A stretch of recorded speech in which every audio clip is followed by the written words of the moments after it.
What's going on, everybody? Welcome back to the Hardworking Happy Hour. I'm Sean. And I'm Catherine, and as always, we'll be breaking down all things trades, entrepreneurship, and turning your creativity into a passion career. Wow, another week has flown by, and we're back here recording a podcast. Sean Collinsgrew, how you doing? Catherine Lippincott, I'm doing excellent. I'm doing so top-notch. It's unbelievable. And just really, you know what? Happy to be here. You know what? That's good. No, I'm blessed to be here. It's a privilege to be here. That is true. You know what I mean? That is true. It is. On this earth. Every day is a blessing. Every day is a blessing. It is. A blessing. Wow. I think we've made our impact for today. Well, with that has been the... And that's it. That's it. Every day's a blessing. Now, this week we are going to be, we'll give you a little sample of what we're going to be talking about. And it is, we've discussed this idea of improving our clients' initial experience with us. Not that we're necessarily doing a poor job of it right now. I think we're doing a fine job, but I think that there's an opportunity to absolutely wow and dazzle people with their initial interaction with our website, our email process, our consultation process. I think there's a lot that we can obviously get better at. We can all get better in all facets, right? Sure. With that yes, attitude. Of course. So it's an interesting thing that I think we can improve upon. And I think there's a lot of things that we can improve upon in the business. But in my mind, it makes sense to kind of start at the beginning. Start at the beginning of the whole process of what it takes to do a job. And let's focus on what does that ideal thing look like? Like how can we make this better? And then kind of just travel through the process of the job. And if you do that one piece at a time, you've transformed the whole freaking business. You know what I'm saying? Yeah. Yeah, man. You know what I'm saying? And Should we then address- it's like magic. Wow. Beautiful. I will be playing with these buttons a lot. I'm sorry, but I have mastered how to use these sound effect buttons on my mixing board. And you know what? I'm not even going to apologize about it. So enjoy. All right. Well, before we get into the meat and potatoes of the episode, because this sounds like it's going to be a dense episode. I literally just had meat and potatoes on the car ride here. About real meat and potatoes, or about substance in some sense? I ate meat and potatoes in my truck on the way home with my fingers, not even a fork. Mashed potatoes or some sort of like... Eating mashed potatoes with your hands, even I would not go that far. Yeah, I mean, hey, it's a valid question. To me, it's a valid question. But no, these are baked potatoes, the small ones, the small little ones. Okay. What was that face? Like you don't know what a small little potato is? I said mashed potatoes, and you acted as if that was insane, and then you said I was eating a baked potato. So before you said small, I made my face like you were eating a baked potato. That's even worse than mashed potatoes, because then you kind of have to mash it with your fingers to scoop it out. Okay, yeah, all right, valid point. No, it's the small ones. The small ones. I don't know what you call them, but they're chopped up. You popped them in. I popped them in. Yeah, I popped them in. Okay. I popped them in. There's no scooping of the finger. You no just scooping. Okay. Yeah. All right. Okay. It was just greasy little nuggets, because they had a little olive oil on them, and they're cold. All right. Huh. And I ate them with my hands that were very dirty, because we were doing pavers today, and had my meat and potatoes, and it was great. So Yeah, I'm fueled up, is what I'm saying. Silicosis of not your lungs, your belly now. My tummy. Yeah. All right. So anyway, before we get into the meat and potatoes, what were you gonna say? Remember. Oh, how was your week? My week, so good. So good, honestly. I am so freaking locked in. It's unbelievable. It's unbelievable. Some might even describe it as manic. Some may. And yes, this could be a pattern. Maybe it's a pattern that has happened before. Yes. But that doesn't mean that... No, this is a bit of context. A bit of context. Okay. I just hit 4 years with Premier Outdoor Living, so I have a bit of a backlog of instances where Sean gets really excited about things and really passionate about something for a very intense but fleeting moment. And it's not fleeting. This might be one of those things, or it could revolutionize the entire business. We'll see. And he's going to tell you all about it soon. I will tell you all about it soon. You know, I feel like no matter what I say to back this up, it's gonna it's going to lean into that mania sounding thing, Yeah. but I've never seen things so clearly in my whole life. I know, and you keep saying that, which I really really okay, sounds like so, something. we talked about, a couple weeks ago on the podcast about some of these AI tools that I've dabbled in, and the first one, the Motion app, I'm not even necessarily sure that it's anything. It's got this AI scheduling thing where it can move tasks around for you, and it's just been so helpful. I'm not, taking full advantage of all the different features on it, but like just this very simple thing where, it will pinpoint events on your calendar, they get locked in, then you put tasks and it'll just switch them around to whenever you have time in your schedule, and it's right there. If you don't finish it one day, it just gets pushed to the next day. And it's had everything right in front of me. I have been able to get so much more done, stay so focused. It's been Yes. unbelievable. Yeah. And this is also coinciding with what we talked about a couple weeks ago about Sean having this huge life shift, and then now that it's kind of he's over the hump, now he's moved into the business and really wanting to focus on things, and, so that shift in life coinciding with this shift into turning into an AI robot is really just, really Mhm. firing on all cylinders for you. Yeah, absolutely. Absolutely, and I just know I know that this is the future. I know that this is like the thing that we're gonna look back and be like, "This is the thing that changed everything." I know it. I know it. I feel it deep down in my bones, and I'm sticking to that. I've just said it on the air, and everything that I've said on this podcast, I've stuck with. I have not flip flopped, not even one time. I haven't said, "Oh my god, I can't believe I said that a couple weeks ago." I am dead Yeah, yeah. serious. These AI tools, Revolutionary. and I don't want to just, I don't want this to become an AI podcast, all right? But we're only going to talk a little bit about AI this week because we're mostly going to focus on the client experience and really drawing out a roadmap of what the ultimate client journey looks like. So that's where we're Yes. going to start this week. And how was Yeah. your week, by the way? Sorry, it was rude for me not to ask you. That was And honestly pretty for that, rude. I do apologize. That's okay, that's okay. I had Okay. a great week, I had a great week. I don't know if we've talked about the Catherine's Cushion Corner on this podcast, but God, that's all we've been talking about. I've been deep in the cushion world, in the cushion game, and I've learned so much, and I'm like a full true professional now, and I'm very excited about it, and, that's really been my focus this week, so And then it your was really dad say he fun. was like proud of you or something? Yeah, for, like, the first time ever. No, he's told me he's proud of me exactly 2 other times in my life, and Really? yeah, and Wow, this is what the were they? 3rd, so What were they? the first the first time was when I left my fiance, Okay. All right. and Skip the knows. second Skip knows. time He yeah, he knows, he he knows. knows. He gets it. He gets He it, he gets it. gets it.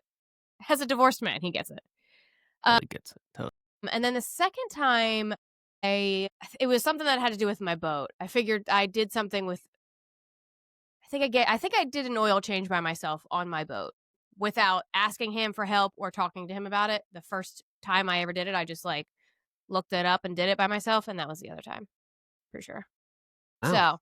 So bar's pretty high, but now Yeah. cushions, upholstery, sewing, Yeah.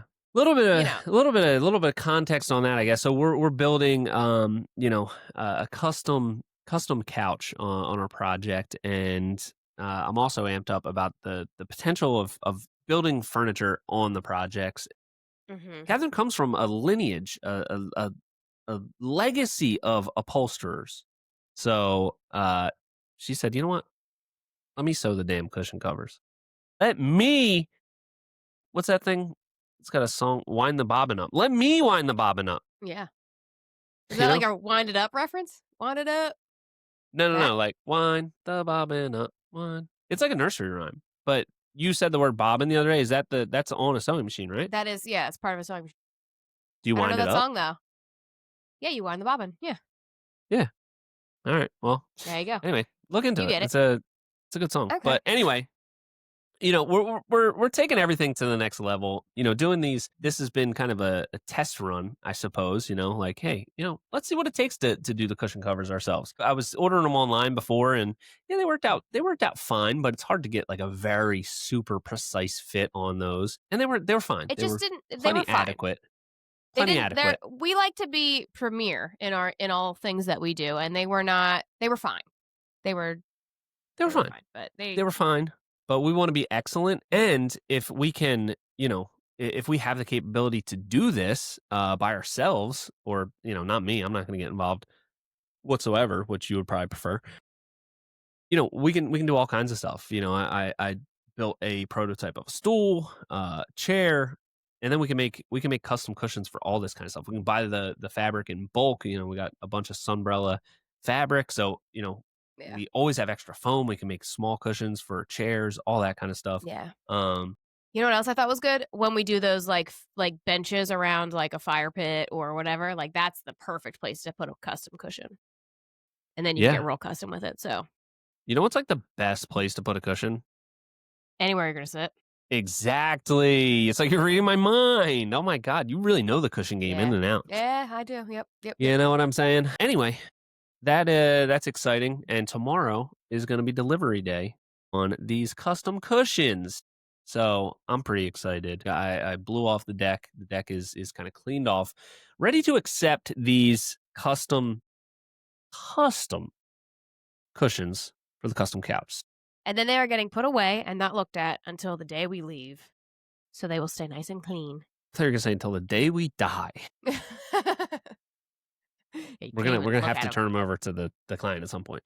Yeah, Yep, we're yep, gonna yep. put them away so they don't get all dirty, but, we are going to test fit them. We are gonna sit on them, and then they will go in the client's garage until we're done and everything's cleaned up, and we're not making any more messes. So, I'm really excited about that. I'm excited about that. There's a lot of really cool aspects of this project, like the couch, like the bar. Built a custom table for them, dining table. So a lot of really cool things, and it sounds like you enjoyed the initial process of doing your first custom cushion covers. Yeah, I So loved it, honestly. cool. I'm really stoked on it. I've really, gone off the rails and committed to a bunch of other stuff like clothes and purses now that I'm, like, in pretty good sewer, so I've really just Yeah. gone off the rails, and I'm excited about it. That's very exciting. I wish So, I we're could both I wish going I off could the tailor rails. stuff. I wish I could tailor stuff. Can you teach me how to sew? Sure. Okay. On Okay. the scale of things, tailoring clothes is, like, not that hard. Like, Yeah. you can definitely do it. Okay. Because I got a new outfit yesterday. Came in the mail. It could use a little bit of the pant legs are very wide. I would like them slightly tapered. I wish we could Slightly tapered. insert a photo of what this outfit looks like How do you know for what the outfit I'm people to talking see. about? Because we talked about it yesterday. You showed me a We picture did. of your all white outfit. I'll give a little bit of backstory here. So, one of our projects that we did over the winter, they have a Labor Day white party. Apparently, the idea of a white party has been somewhat tainted by a man that is, I believe, now in jail. Did he? He was famous for the white parties. There's Yeah. no correlation with that whatsoever. Just a white party You don't know, you haven't been to one yet. where you wear white clothes anyway. Everyone wears all white, so I ordered one from Amazon, and I show Sarah, my wife.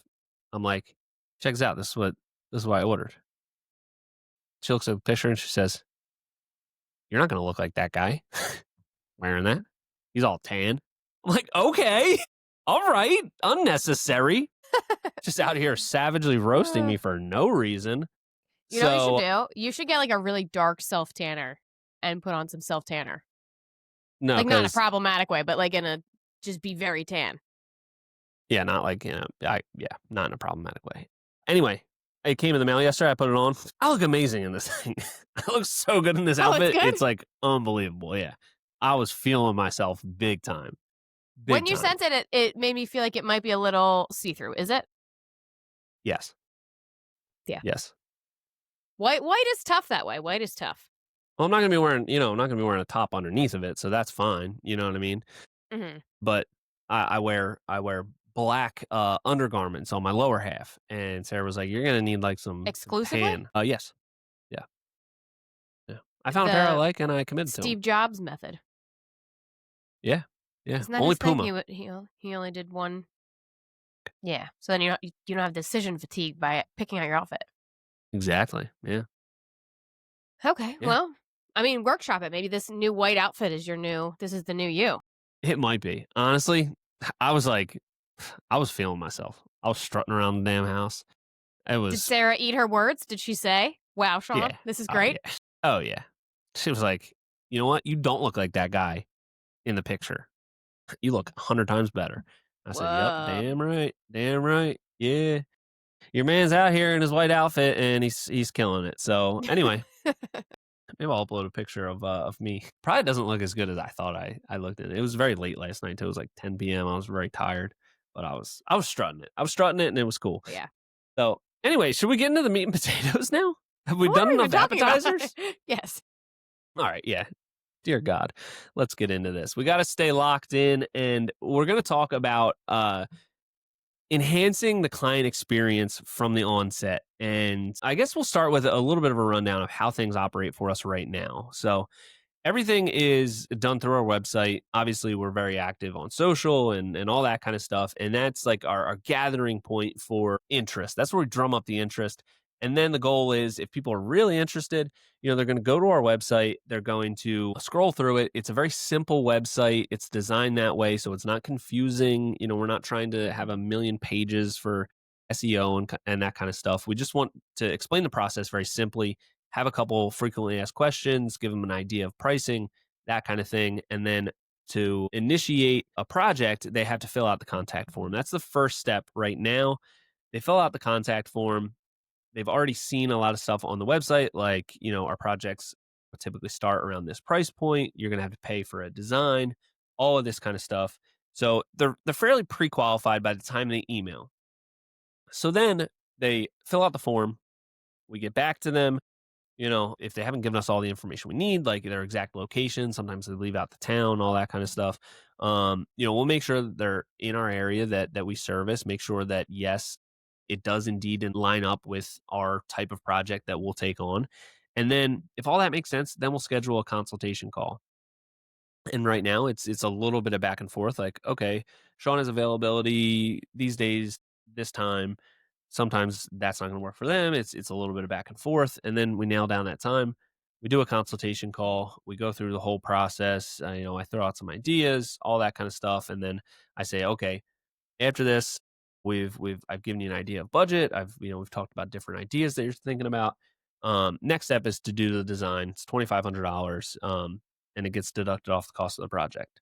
So right now, that's the initial experience dealing with Premier Outdoor Living. It's good. It's fine. It's not bad. I think it's to be expected for a 6-person company. I think people, especially dealing with contractors, they don't expect the world.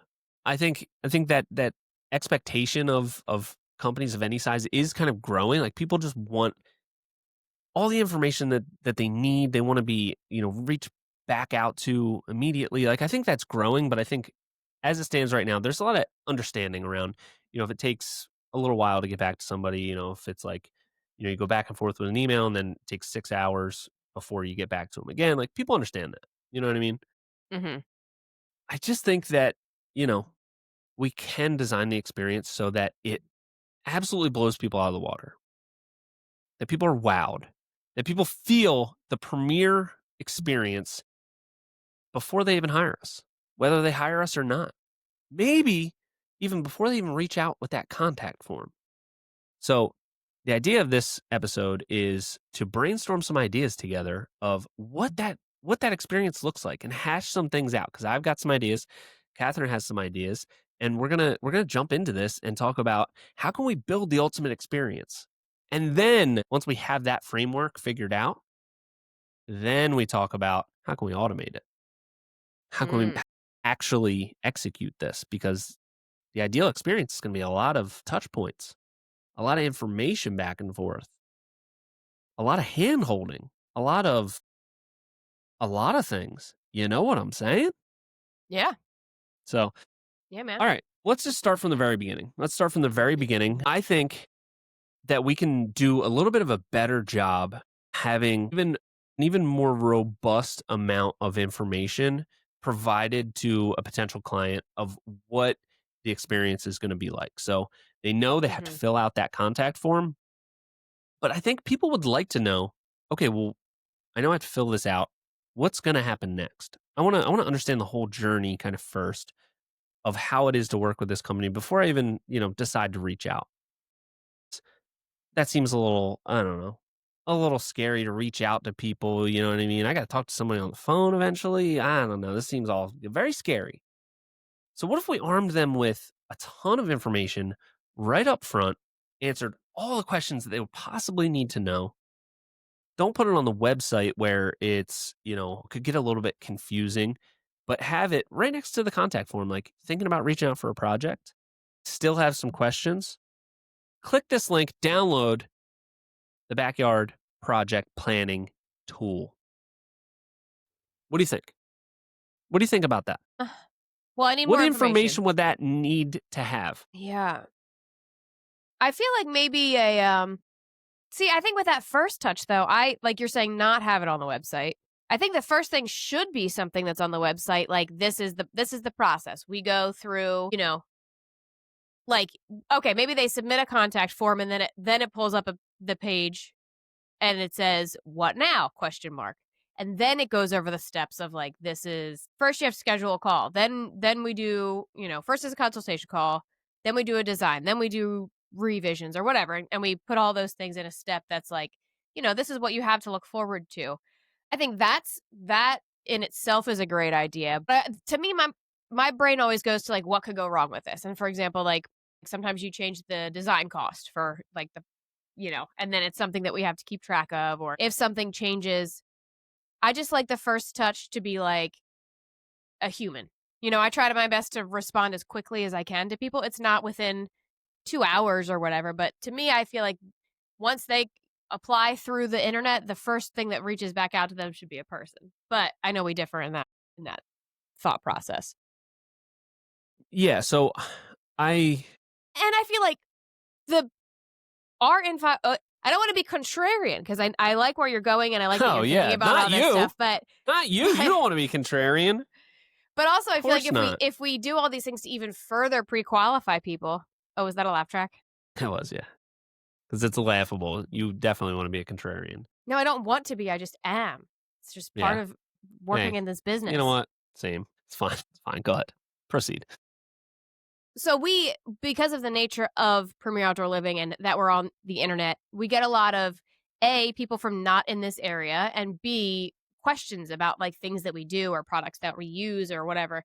And I don't want those things to stop coming into us because we have further pre-qualified people in some kind of way or set up more roadblocks to getting in touch with us. I feel like we have open communication with like you can get in touch with us through our DMs or like through social media, but like by email we're like we keep that private and it's through the contact form. So I do kind of like having it as like an open anybody can contact us through there and we can answer your questions and stuff. So it just worries me that we're going to be like further filtering people out of our world.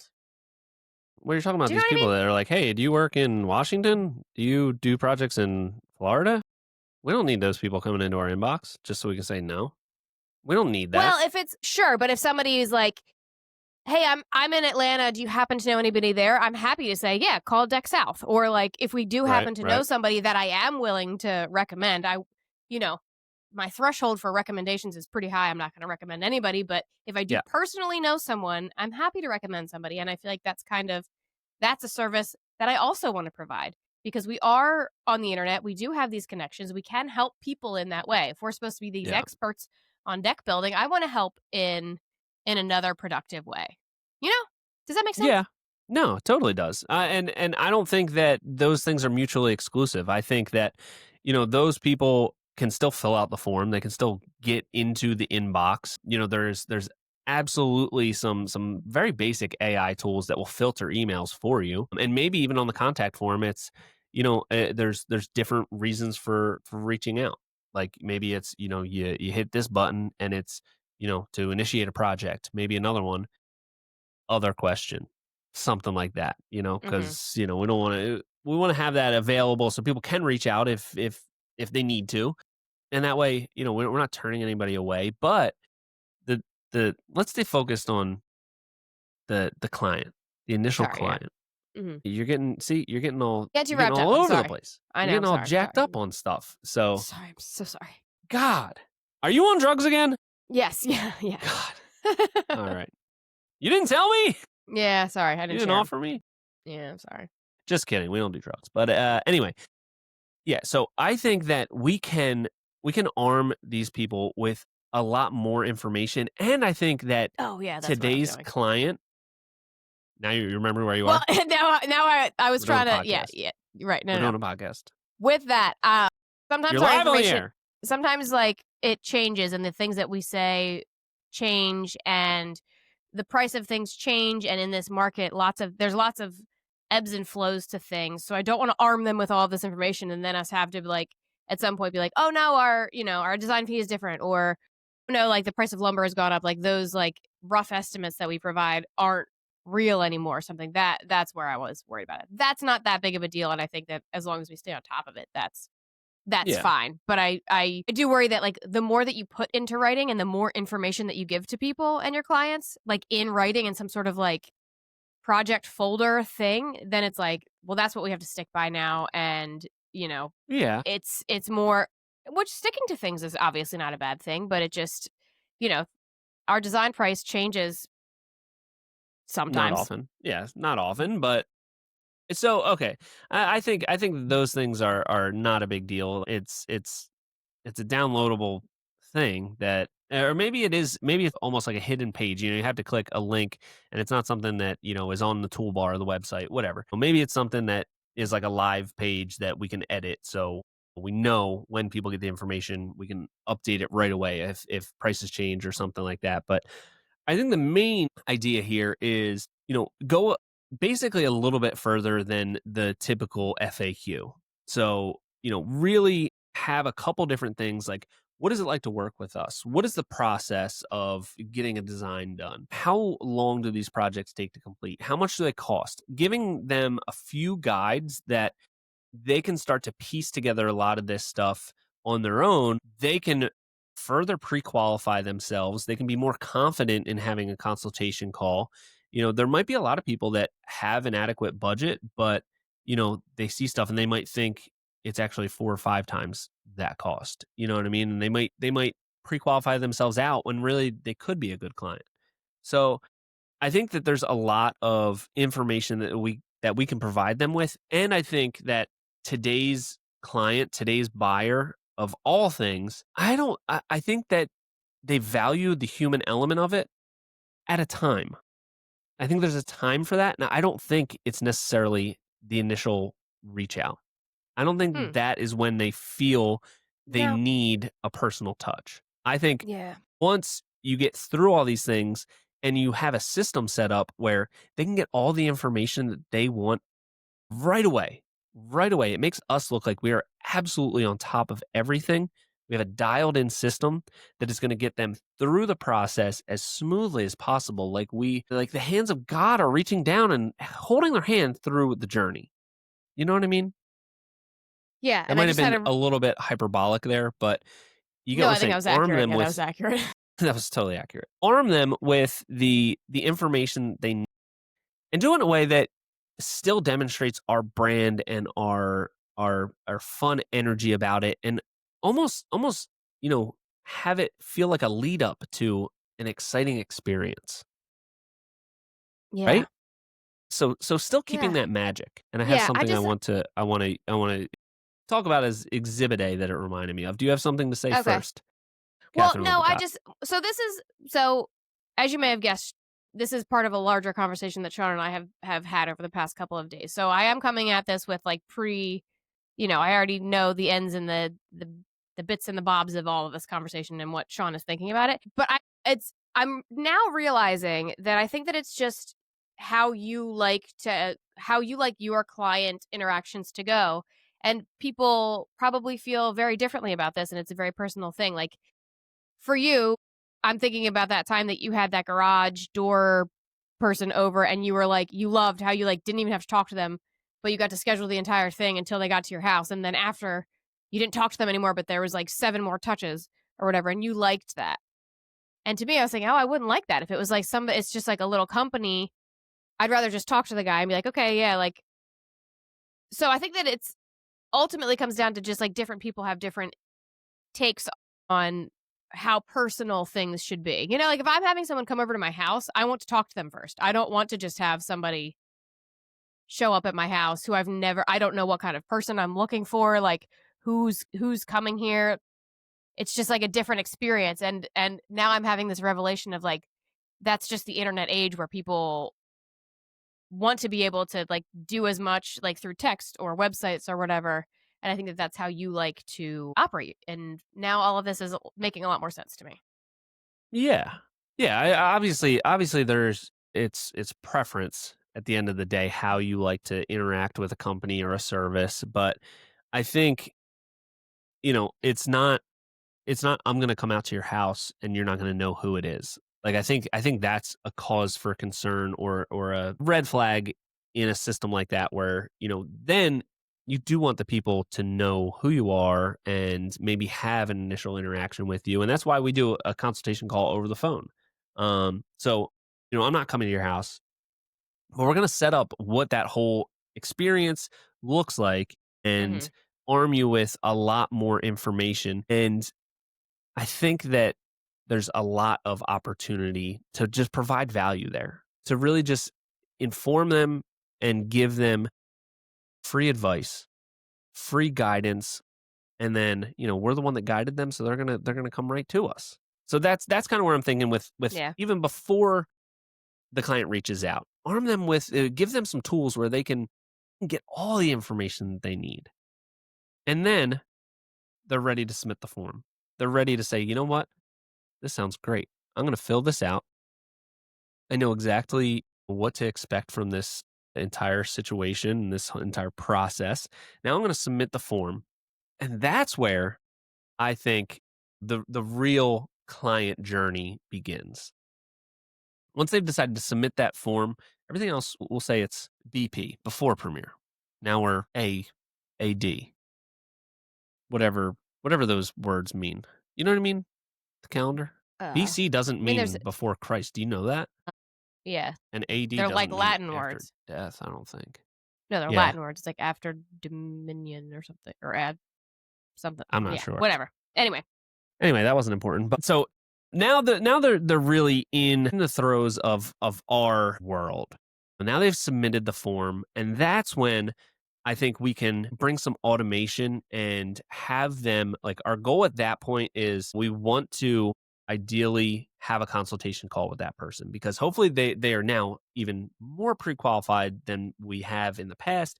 And now we want the next step to be the consultation call. And part of me thinks maybe we switch that to a video call at some point, but that's neither here nor there. yeah, Now the next I think it's a goal, great idea. thank you. Now the next goal is let's prepare them for the call so that we can both get as much as possible out of this hour, half hour, whatever it is. And I can provide value to them. They can give me all the information that I need so that this can be a very productive call. So this is where I'm envisioning we set off, some automation. They hit that thing, boom, submit, they're ready to talk to us. We get back to them with a welcome email saying, this is going to be the next step. And there's a couple things that we need before we do that consultation call. And one of those things is we need pictures of the backyard. And then, if possible, we need a property survey so that this call can be very, very productive. And one of the things that I'm thinking, we still have to get into the exact specificities, specificities of how this would work. But they fill this out, it opens up a welcome email that kind of starts a project on its own in Google Drive. And what they need to do to get to the next step, which is unlock my calendar where they can schedule a call during predetermined hours that I've set aside, they need to upload pictures into this folder so that we know I don't have to reach back out and say, okay, I see that we have a call in an hour, but I still don't have pictures. You need to send those. So set it up so they have to upload pictures into this folder and then the email link for my calendar. They can pick a slot and boom, schedule the call all by themselves. We don't need to intervene and say, oh, I'm available this time. When are you available? All that kind of stuff. And this, I think, number one, streamlines the process for us. I think it makes it more efficient. I think it makes it more productive when it gets to the actual call. And I think it's the first, not the first, but I think it's the real first time to make this feel like a fun experience. And I want to reference something that I read probably 5 years ago, maybe even longer, that always stuck with me and I just absolutely love. I absolutely love. So, I've talked about this book before. It's called Anything You Want by Derek Sivers. I'm pretty sure it's right behind me, actually. It's one of my favorite books, very short book, and he was the founder of. Do you have it? Really? Nice. Is that mine? No. Okay. Anyway, Anyway. he was the founder of a company called CD Baby, which, before Napster and all that kind of stuff, you ordered CDs off the internet, and it was a pretty revolutionary business idea at that time. And one of the things, like I said, if you haven't read the book, check out the book. It's a very quick read, and I just think it's I love it. I think it's got just some amazing things in there on life, on business, on thinking outside the box, all that kind of good stuff. So this is you go on the website, you order a CD. Another thing that this company did was it really democratized music. Like, you could be an independent artist and upload your music onto this site, sell a CD, and they would basically manufacture that CD as it's sold. So you don't have to manufacture thousands of CDs and then sell them. You could give somebody, you could upload your stuff onto this site, and then you could just sell one album, and it would get shipped right out, have the album art, all that kind of stuff. Look very professional, but you don't have to buy a ton of them. So, really unique, revolutionary business at the time. But after you order a CD on this website, this is the shipping confirmation email that you get. Your CD has been gently taken from our CD Baby shelves with sterilized, contamination free gloves and placed onto a satin pillow. A team of 50 employees inspected your CD and polished it to make sure it was in the best possible condition before mailing. Our packing specialist from Japan lit a candle, and a hush fell over the crowd as he put your CD into the finest gold lined box that money can buy. We all had a wonderful celebration afterwards, and the whole party marched down the street to the post office where the entire town of Portland waved bon voyage to your package on its way to you in our private CD Baby jet on this day. I hope you had a wonderful time shopping at CD Baby. We sure did. Your picture is on our wall as customer of the year. We're all exhausted, but can't wait for you to come back to cdbaby.com. How fun is that? How fun is that email to get? What? What are you talking about? You couldn't lie back then. It wasn't like, no, that really happened. That's pretty cool. It's a lot of work. It's a great it's just a great, like, I think it's a way to make the experience feel fun. You know what I mean? And I think that that's something that we can do. Obviously, we're not gonna. It wouldn't make sense if we said this about CDs. They'd be like, "Well, what the hell are they talking about? I didn't order a CD." But we do something kind of like that, where it's injects some personality and kind of welcomes them into our universe. And you've just taken the first step to build the backyard of your dreams. I can already taste the beer or whatever. We'd have to work on what the email would say, but you get what I'm saying. I think it's an opportunity to differentiate, kind of introduce them to our fun vibe and experience that we want to provide. And again, arm them with everything they need so that ultimately that consultation call is as productive as possible. What do you think Mhm. about that? Love it. Yeah? Yeah. You never say stuff like that when I come up with ideas. I think that that's a great idea. Are you feeling okay?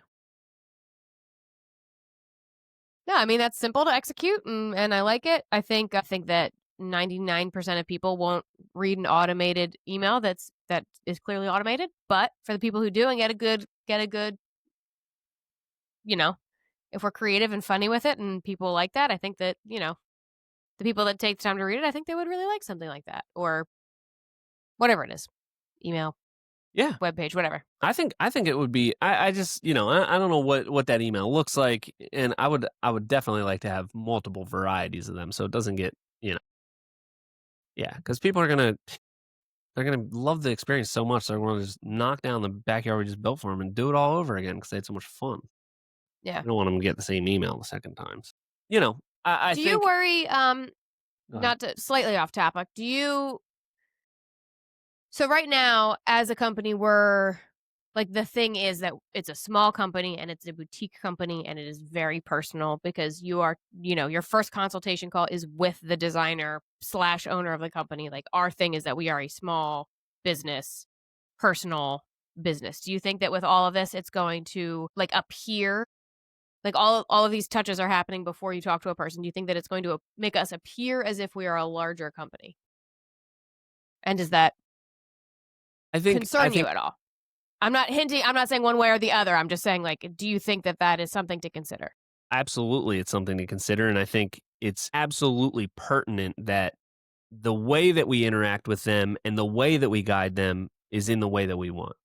We don't want them to feel I think this is right on the edge of you feeling like you're dealing with Amazon. Like, okay, like I don't even know. It's probably impossible to talk to somebody at Amazon. Like, does anyone even work there? I don't know. It's just all AI systems that you interact with. I don't even think anyone actually works there. We don't want it to feel like that, but we want it to feel intentional. Like we're really on the ball with setting them up for success and almost alluding or kind of making it feel almost like a little bit more exclusive. Like, we're really setting you up. There's a couple stages before we get that consultation call. And yes, we're a small company. That's why we've automated a lot. Like almost, you know, tell that story in the process. Say, we're arming you with all this stuff because all of our attention right now is on our current client. And that's what it'll be like when we get to you. So we have enacted these tools and implemented these tools into the business so that we can give our undivided attention to our current client. Mhm. And that's why it might seem like we are not very responsive or not very human in the beginning, but that's because we are giving our undivided attention to the client that we're actually building for right now. And you're going to get that same exact treatment. So something that kind of tells that message would be very important. I think with any of this, it lives or dies by what's the story that you're telling. Because it could go really bad. It could feel like very cold and not exciting. Like, geez, I gotta just fill out another form. I gotta upload pictures into this drive. What is this? Is this Russia? Are they hacking me? Stuff like we don't want stuff like that. But we want to. Yeah, it might come off a little strange being like, before you even talk to anybody, upload pictures of your home. The rear part that you can't see from the street. What's it look like? What are your Don't entry sound so points? creepy when you say the rear part. Upload pictures of the Well, rear people part might of your not. house. Upload pictures of your house's butt up into this folder, okay? Uh, Nothing weird, I mean, just research. no reason that we want to see pictures of your house's butt. Just put them in this folder. We'll do responsible things We'll with get them. back to you. Yeah. I don't see that as a big concern. It's not like, hey, this is just an unprompted email to tell you to upload pictures into this folder for no reason. It's part of the experience, and it's accompanied by hopefully a fun welcome email that makes them Yeah. feel like, yay, I get to upload the pictures. And then it's almost like gamifying it. It's like, oh, I can unlock the next thing, which is unlocking the calendar by uploading into this thing. So That's a bit of a stretch. it's a bit of a Oh, stretch. yay, I unlocked the calendar. People are gonna get addicted to it. You know what I mean? It's gonna be like next Candy Crush. Finally, I got to. Maybe we should make it like a game, like where you have to solve all these crazy riddles. I don't know. I mean, the very basic concept of it. I don't think people are gonna be that excited. Like, oh yes, finally, I leveled up. I've unlocked the calendar. Yes, but maybe I don't know. Who knows? You never know. Oh, God. Yeah. I think there's the essence of a great idea there. Okay, I was with you until he said the gamify thing. That caught me off I guard. really felt it. It kind of just rolled right off I out of my know. head, and it You felt seemed right. like you were. Oh yeah, I was. Well, gamify it. Gamify it. Yeah, have beeps and noises that really just talk to the sensory animal parts of your brain that, just release dopamine. Anyway. All right. So I think that is a way that you can do that, automate that so that it feels like this is a value add for them. It feels like, not that you're a big company, but that you are dialed in, that your system is dialed, and that they can start to build trust. Like if there's this much upfront, feels like they're on the ball. They've built these systems around getting in touch with us and making sure that the first call is successful. Like that, I think demonstrates a lot of professionalism while still, the big thing would be injecting that personality that's true to us and what they're actually going to experience if we're there. So I think it would need a lot of work, and it would be very hinged upon what the what the wording is like on a lot of these things. So it doesn't feel cold. So it feels fun. So you gamify it. And people are excited, Catherine. They're excited to unlock the calendar. Yeah. They've I never will been to say that level before. So it's exciting.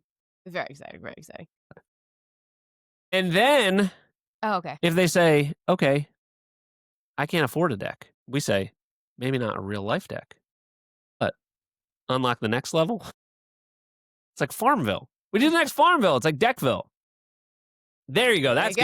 gamifying it. I'm on to something now. Yeah. You're All really right. firing So, on all cylinders. I do want to give you kudos in one area. I do think really? one thing that I always felt was like our current process is, they reach out to the website, I schedule a call, they talk to you, and then it's like, okay, now um pay us $2,500 for a design, which $25 or $2,500, I'm sorry, Yes. which is not nothing. That's a pretty substantial amount investment into this process. And I Yeah. always wondered, I don't think that I mean, we obviously sell these designs, so it's not like we're having trouble with that. But I always think about like how are the clients receiving that? Because to this point, they've probably found us through social media, so they know the kind of things that we produce. So it's a no brainer. Like, of course, like there's a design fee, and then I'm going to get this thing. But if they didn't necessarily find us from that, maybe they found us from like Google or like a neighbor's recommendation or whatever, however else they're hearing about us, and then they hear that might be like a little bit of a okay, well, it sounds good, but I'm just not, I don't quite know this company yet or whatever that might be. But I think if you do add these little touches, that might soften the blow of that design fee for the people who might have found us that way, because then it's like, all right, well, I've already got this seems very professional. I've gotten a lot out of this experience already, and I've talked to the company owner. Yeah, this is what I want to do. This is, we have the benefit of the social media, but if that's not how they found us, then you're just kind of, competing a bit against everybody else where it's kind of like, oh, you're just another company. So I do think that if we do add all this stuff, it does make it kind of feel, and it might not be this way. Maybe I'm just creating a scenario that doesn't exist, but that I always did think about that, like, you know, how people are hearing that, that amount of money, and how, since it's not like a $200 design, it's a $2,500 design, Yeah. And it's how that, like I how that haven't hits even people. all I've done is talk to this person on the phone, and now he wants me to wire money in the form of Apple gift cards to, you know? No, it's not how it works. It's like a Uh, legit invoice, and you can pay it online and all that kind of stuff. But yeah, I think that that could. So I wanna kind of jump to the next part of this. And I know we're kind of up against it here. We're running out of time for our happy hour, and it has been so happy for sure. The next step is was we that jump on sarcasm? that. What? No, not a great time. Oh, okay. Why are you not? Okay. Great time. The hell.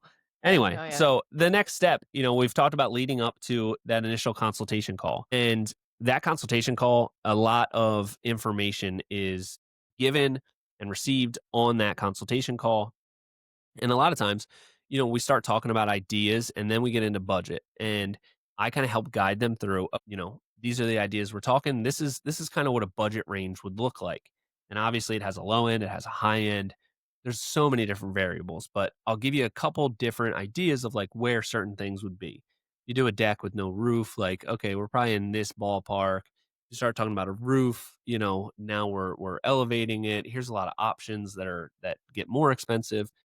A lot of information is conveyed to the client at that point, and it can be a little bit overwhelming. So a couple things that I think that would be an excellent another touch point after that, because the last thing that we go over is, okay, we've talked about all these things. I've given you a lot of information. The next step is to pay for a design, which is 2,500. If you want to go forward with that, just let me know. Let me know if you have any questions in the meantime, all of that kind of stuff. I'm very much like, take your time, think about it. You don't have to let me know right now. Reach back out whenever you want to do it, and we can jump into it. But I think that there's a lot of information that is talked about on that call that could, number one, be summarized for them, And I think that would be the benefit of doing a video call because there's all these AI meeting assistants that'll take notes and summarize it for you. So I think consultation summary for them would be awesome. And then if we can create a couple different kind of playbooks for them, depending on what we talked about, like one common thing is different types of roof structures. A lot of people want a roof structure, but if you go with a traditional like A-frame tied into the house, shingles, heaters, finished ceiling underneath all that, that can get very expensive. There's other options where we'll do a pergola style roof with a polycarbonate cover. So you still have a dry space, but it's a lot cheaper. So a lot of times that's like a very specific thing that I dive into a lot with people. And there can be, a PDF that we attach over with them. It's like, okay, we talked about this a lot. Here's a bunch of examples. Here's some general pricing guidelines around that. Just wanted to follow up with this information as well. So now you have the consultation summary. You have the whatever ancillary information I feel like would be helpful that's very specific to that call we can send over. And now it's like, okay, it might have been a little overwhelming to go over all this stuff. And I received a lot of information, but now I have some information about that. I'm not going to forget anything. And then we can also kind of follow up with, okay, what's next? What would you have to do? What do we do? What's the next step of the process look like? And really just, it's another touch point. You've given them even more value right there. And I think it's a way that they don't forget what you talked about on the call. I don't forget what we talked about on the call. We follow up with some very relevant information that's going to be helpful to them. And boom, we don't just have a client, we have a fan. And we don't have just a fan, we have a super fan. And we don't just have a super fan. Now we have stalkers. They're so excited. We've created an army of stalkers. Hmm. Yeah. That was also hyperbolic, but what do you think about that? Do you think that is another good touch point there? Another opportunity to provide value to them? Yeah, sure. I think all of this is like it's now see, I struggle with all of this because in addition to all of this, I know it's all the AI automation and all the touch points and trying to make everything better is very exciting, but also I kind of before we do flip everything, like I'm really curious about like prior clients' experience and how they felt it went, and we didn't really do any research about that.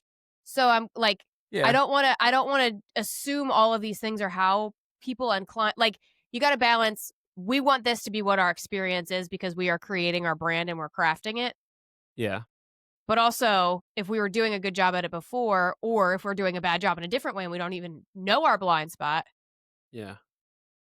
I wanna be I don't aware of wanna it. hear But about what people didn't like about dealing with me. I can't handle that. I know you can. We'll send out a thing that's like, "This is 100% anonymous," but it's definitely not, and then we, like, get vengeful against the people that have bad things to say. Like, I don't know, Sean seemed a little manic, like, the one time I talked to him. Like, "Alright, well, now you're on the shit list." I'm just kidding. Yeah, and I think all of this, it kinda goes without saying, all of this could be a phenomenal idea. It all depends on, you know, we were very vague and we gave some kind of examples, but, like, what is the information that we're sending? If it's just, "Hey, we talked on the phone for an hour. That was me. Hey, Hi." again. That's probably not gonna be helpful or instill a lot of, confidence in you, but if it all hinges on what's the value that you're providing them and how are you creating a beneficial touch point. Yeah. Yes. I think that's the takeaway. Make sure before you decide you wanna change everything and give all these people all this information, make sure that it's actually meaningful. Make sure it's good information. They're getting something out of this information that you're giving them. Yeah. Well, I think we can put a pin in it for now. We have some framework, and the next step for us is going to be starting to attack the beginning of this. Now we have a kind of a flow chart of how this would happen, and we can attack it one thing at a time and start to build the process. So we'll keep you updated on that. But I think now it's time for construction trivia with Catherine Lippincott and Sean That's Collinsgrew. not even the Sorry, that's trivia music. no, I know that's the only one I had Why on. I don't know, because I wanted to use the fader, I'm sorry. You wanna play it? That's Play it. like the stock Yeah, it's the thing that roadcaster comes. music that, like, everyone uses on their beginner podcast. It's the first button. It's Yeah, the that's first why. button, and it's pretty. Because look, I can go in and out like that. Yeah, you got a Pretty fader. cool, right? I can also go in and out, but for some reason, my audio is just really loud. Anyway. All right. I'm gonna really set this thing up. Like I'm gonna put that on in my Motion app for this week. Oh yeah. Oh, this is so much better. I gotta get this on my button. This is so much better. All right, construction trivia time. Let's get into the action here. I'll start. I got some good ones this week. I got Okay, some let's hear 'em. really good ones this week. So, okay, we're going back. We're going way back. We're going back before people had insurance and stuff, and there had to be a way to keep people accountable for what they do in construction. Oh, okay. Interesting. Interesting. Let's hear it. True or false? The ancient code of Hammurabi, one of the oldest known legal texts, had a law stating that if a builder built a house that collapsed and killed the owner, the builder himself would be put to death. What do you think? I I don't know. If the builder built a house and And it killed the collapsed person, and killed the owner, the builder then himself would be put to death. I mean, that does sound some like biblical stuff. That's like a eye for eye, eye for an eye kind of thing. No, I'm going false False? though. Yeah. It's true. Oh, really? It's true. They were getting biblical on people back then. Dang. And Okay. apparently it's law number 229. And There's 220 other. yeah, insane laws probably just like that. But it Oh, also when you said arrested 'em, yeah. if the collapse killed the owner's son, the builder's son would also be put to death. Whoa. Collateral damage right there. Yeah, Like, that's gnarly. Dad, what the hell? You built this house that fell down? Now I gotta die? Jeez, you're sitting here catching strays. What a That's hack this crazy. guy is. All right. Well, yeah, that's true. So be careful out there because Yeah. some municipalities actually do observe the ancient code of It's still, Hammurabi. yeah. So Yeah. Be careful. stay alive, people. All right. What do you got? Okay. I went with heavy machinery as my theme this week. Okay. So, you know what a backhoe is? Yeah. Are it's you the aware of a opposite front backhoe? hoe. Exactly. Yeah. Okay. Operating a backhoe with its stabilizer arms up is okay and safe as long as you're on level ground. True or false? False. Correct. That's false. They should always be Yeah. down. Of They're designed to course. always Yeah. be down in use. Yeah. Easy Up in one. motion, down in use. Right. Because you can't, it'd be hard to do motion when you got your stabilizer arms down. So. Exactly. All right, getting into the next question here. And this is something that I referenced in another construction trivia question in the past. But we're going to dive a little deeper. Do you remember the Janka hardness test for wood? Yes, I do. It's a scale to determine the hardness of different Of wood. species of wood. Yes. Exactly. So the Janka hardness test is the industry standard for determining hardness of a species of wood. What exactly does the test measure? Is it the wood's resistance to being scratched by a diamond tip? Is it the force needed to split a 1-inch board along its grain? Or the pound's force required to embed a steel ball halfway into the wood? Or the amount of time the wood can burn before losing structural integrity?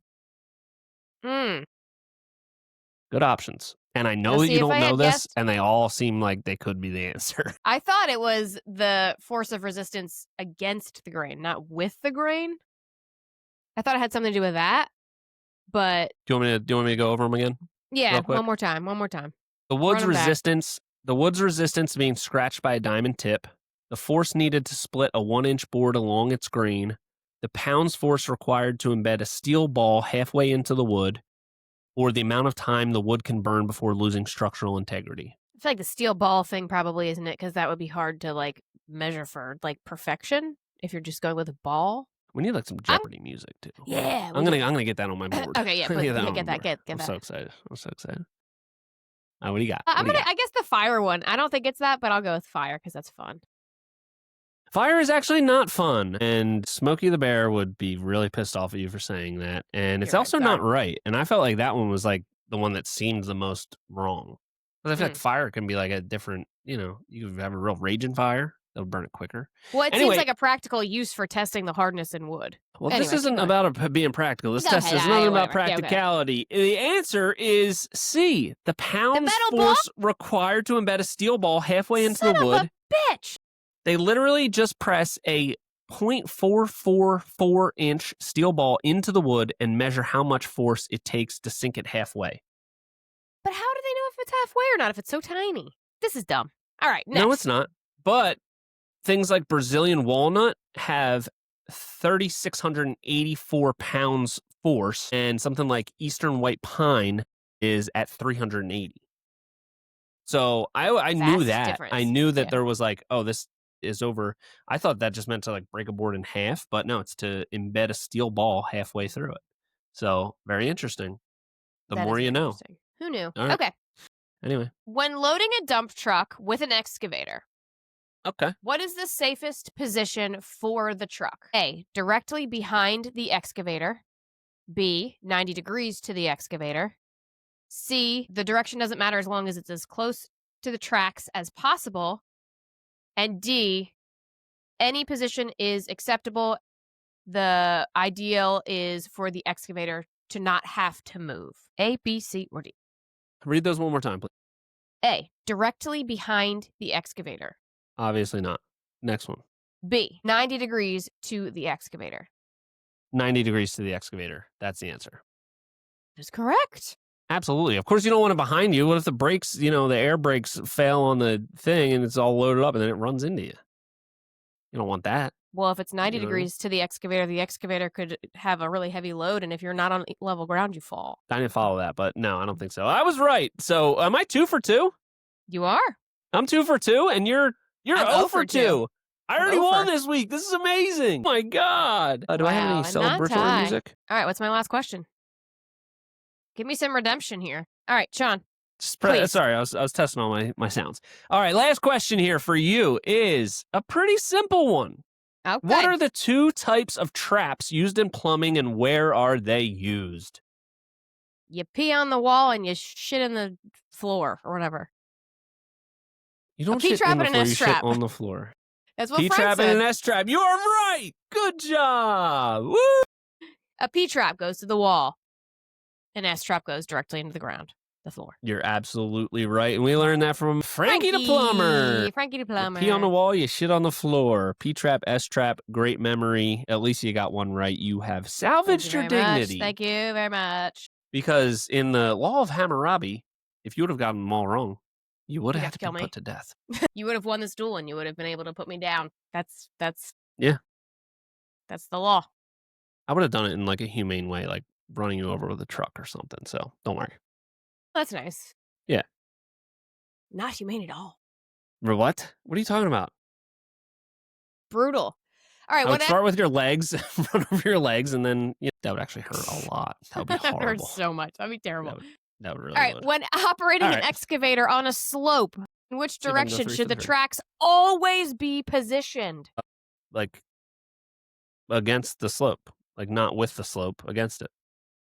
Incorrect. Up and down with the slope. You should not have it sideways. That would not work. You'd fall. And if you need to get out of, if you need to get out of trouble real quick, you can move it out of the way. Okay, I could see both sides of that, but you got one wrong. You got one wrong. Hey, but you know what? I'm still That's the champion, and you know what? We're all winners today because I think we all learned something.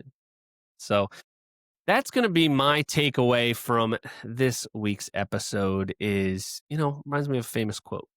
You don't have to see the whole staircase to take the first step, and that's from Martin Luther King Jr. himself. And I think that's been a stumbling point for me a lot of times. I have a hard time seeing the entire picture of something, so it makes it difficult to start. Something like this with, recreating a process within the business, you don't have to recreate it from start to finish. We don't have to necessarily completely upend what it's like for the client in the middle of the job. We can just start with that first touch point. Start there and then iterate from there, add to it, just workshop it, all of these things. You don't have to build everything at the same time because that can be overwhelming and you just might not know where to start. So just start at the beginning or start with one thing that you can identify that you can change, and you can start playing around with some of these tools that are out there like AI automations or meeting notes for consultation calls. There's a lot of things out there. Pick something that's a pain point in your business. Try to find one small solution. That's it. That's what I got. Great Hello, job. are you there? Yeah. I'm here. Were you just so taken Did back? you want me to give it Usually you say great good job job. before that. Good job, Whether Sean. it was a good job or Beautiful. not, you're usually on that. A lot of times it's not a good job, and you still say good job, and I need that. Yeah, you're doing a great job. Oh, thank you so much. I appreciate Your that. Right your back at you. your passion to improve this business is inspiring. Wow. I know you don't mean that, and it really I do. I but do. thank you. I'm very like we might disagree on a lot of things on how to get things done, and that I think that that's just healthy discussion and debate. But no matter what, you are trying to make everything better, even if I disagree with you on how to do it, and that's all that matters. Everyone's just trying to make this business better, and that's all that matters. I appreciate that so much, and I never even looked at it that way, and I think this is my promise to you. Give me some opportunity to try to change this business in the best way I know how, and if that doesn't work, then I'll start trying to mess up the business, and maybe that'll work. There you go. Well, opposites action. So that is my promise to you. Perfect. Anyway, all right. Catherine's gonna get off this call, and I'm gonna play with the soundboard for about an hour. Stay tuned if you want to listen to that. Perfect. No, I'm just kidding. This has been the hardworking happy hour. We'll see you next week.